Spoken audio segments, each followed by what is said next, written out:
Hello, and welcome to Church at Home with Rachel for Monday, the 27th of March.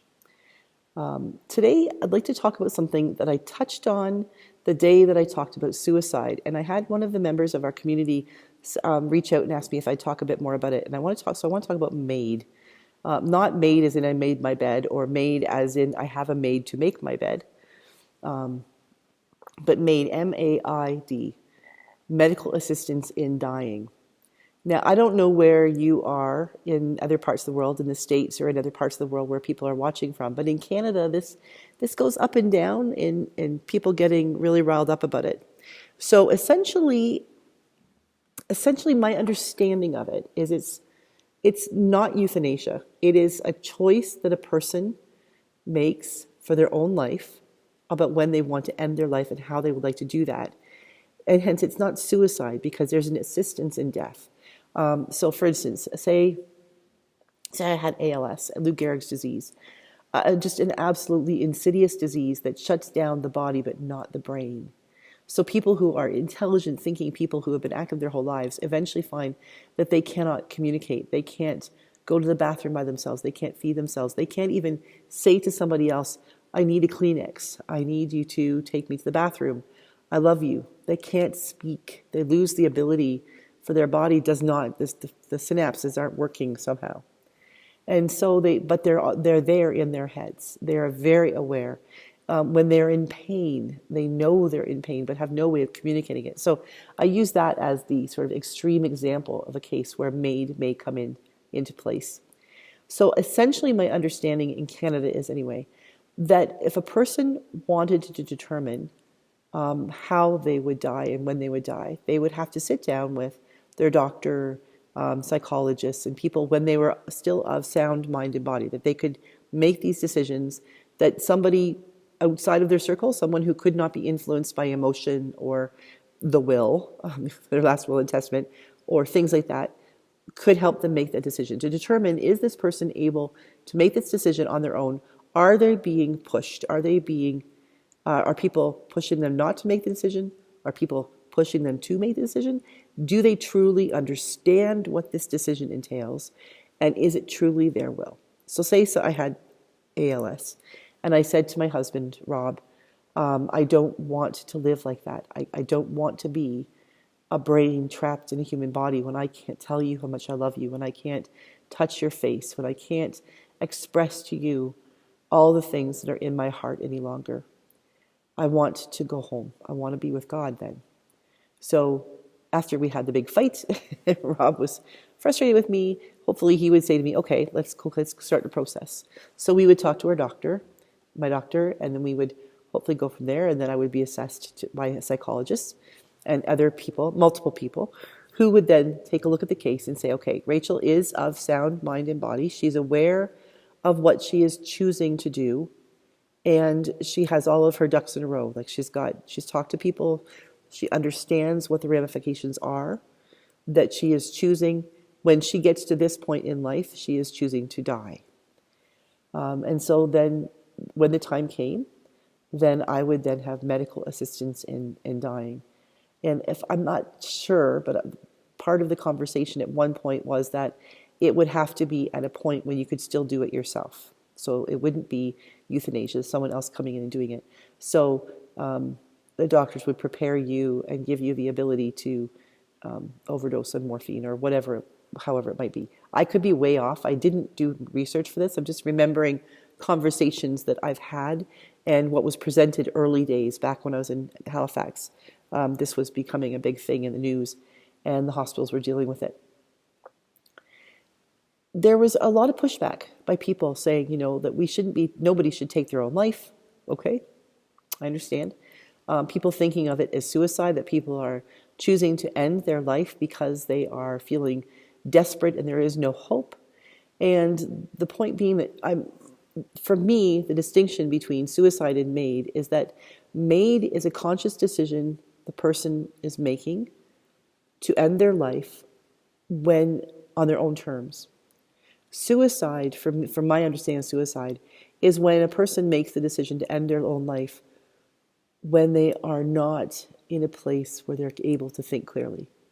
Despair, life circumstances, things are happening that they feel so overwhelmed they can no longer go on.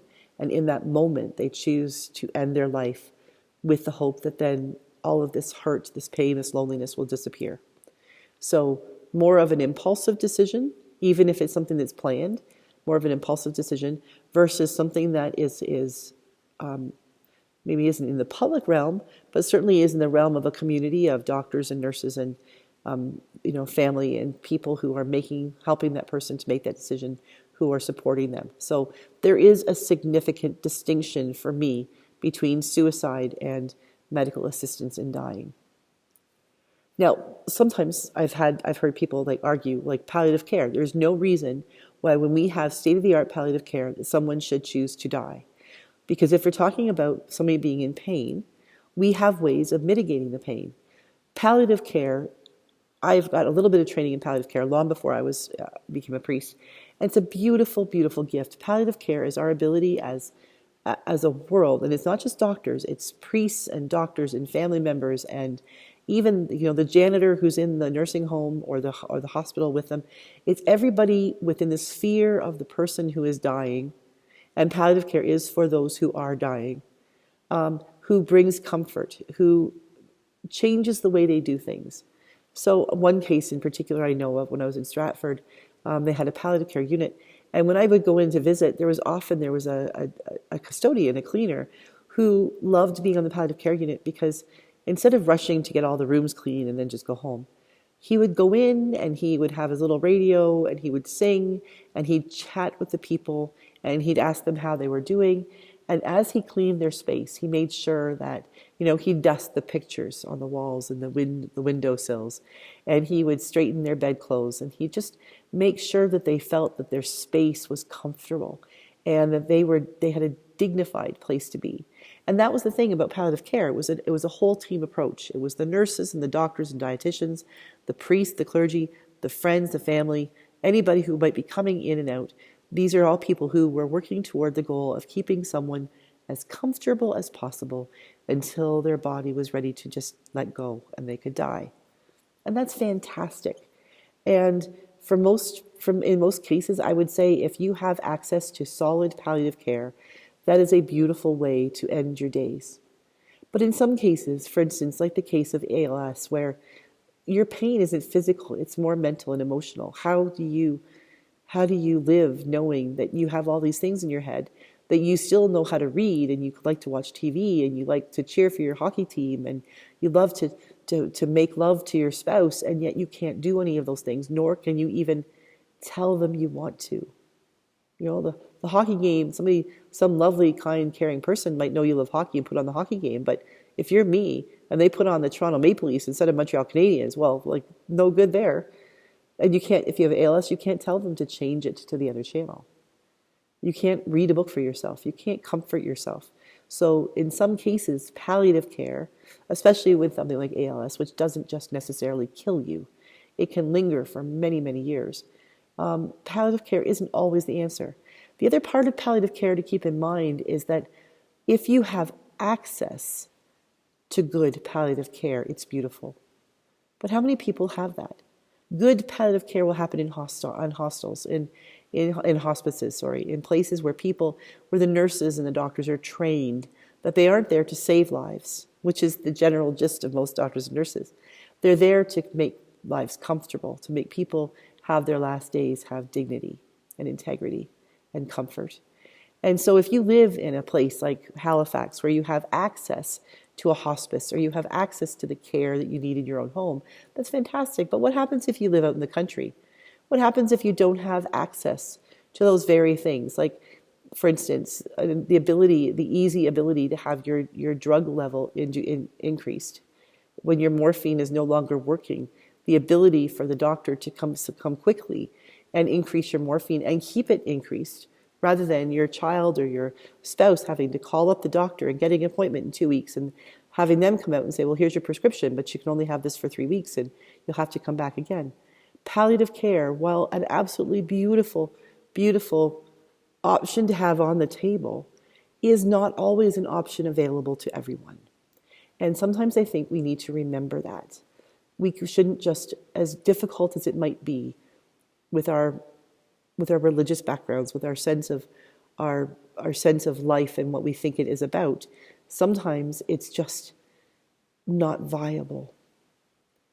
So I'm not saying that I am advocating for MAiD. I will always advocate for palliative care. I think it's a beautiful gift that not enough people have access to. But I think that MAiD and other things that might spin off from that need us to stop fighting and stop reacting, and we need to respond. And we need to think and pray about what is it that this person is doing, what are they asking us of us? What are they asking of their doctors? What are they asking of themselves? Because the process itself is one that takes hastiness out of the equation. It's not something that's done quickly. It is something that is done with intention and a lot of conversation and decision making. So I invite you, please share with me your thoughts, your experiences of MAiD, palliative care, whatever you'd like to share. But I ask that you be gentle in the way you speak of it, because there might be others who read your comments who come from a different perspective or who might be kind of raw right now. And we need to not beat each other up, but we need to respectfully share our opinions and maybe help other people to see a different perspective. Have a great day. God bless. And I will see you again tomorrow for Church at Home with Rachel.